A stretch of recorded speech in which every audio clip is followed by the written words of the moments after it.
So I'm here with Kate Toomey. Kate is a city councilor in Worcester, and she's agreed to speak with us. So thank you so much, even though you're feeling not so well today. You're absolutely right. So, Kate, as we discussed, I'm going to ask you a few questions, and I'd love to hear your responses. So first of all, how old are you? 51. Okay. And do you have a political orientation? Yes, I do. I'm a Democrat. Okay.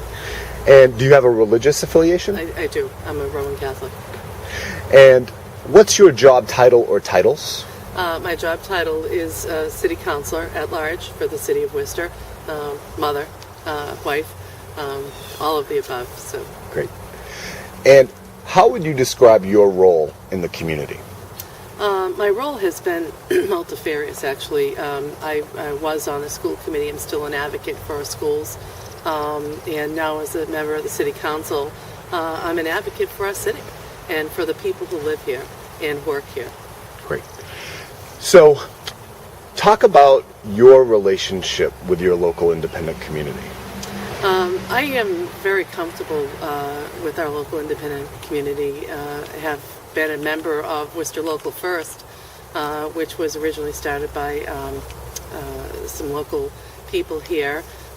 We had the gentleman who owns the local arts store, Bill Kavanaugh, and Steve Jones D'Agostino, who is a consultant, and they're both very outgoing individuals, and they started the Worcester Local First organization, and there's nothing that will better improve the economy than by supporting that which is locally owned within your community.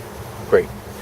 So this is a fun question. Okay. If your local independent community were an animal, what kind of animal would it be and why? I think that I would have to categorize a local independent community as a business community as a horse. And the reason I say that is because the horse can transport you. The horse can do work for you, and is pretty much a solid, steady companion in all respects as well. Great. Can you talk about one local independent business or a type of business that you think you and your community would miss the most if it were no longer here? That's probably the toughest question that you've asked, because Worcester is very diverse in many ways. Culturally, we're very diverse. Racially, we're diverse. We're also diverse in our business and economy, and I honestly can't pick one over the other. I think they all kind of make each other work. We certainly have a wonderful restaurant community. We have incredible museums.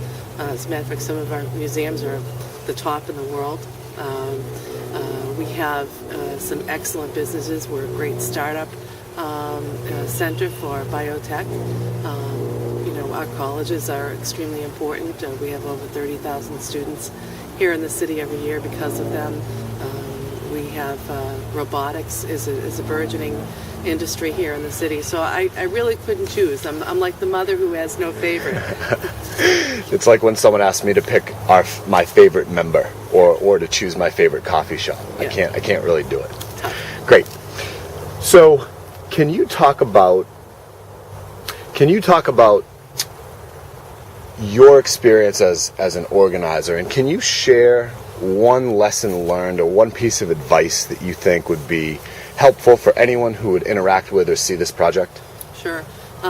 Don't be afraid to tell others. And sometimes I think that's the biggest problem, the biggest hurdle that we need to get over.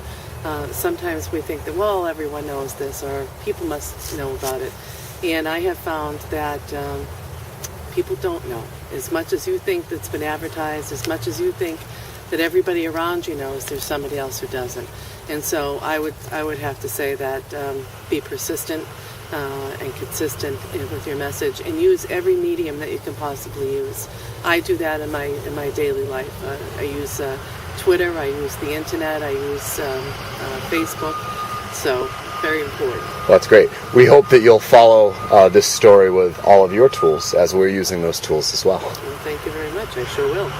Last question. Okay. So you know about this project. You know what we're trying to accomplish. Mm-hmm. What one message would you like to convey to anyone and everyone who might interact with this project?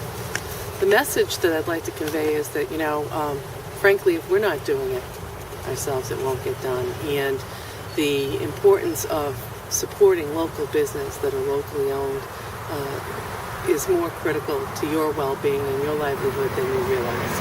And so you really need to do that because the health of your community demands it. Awesome.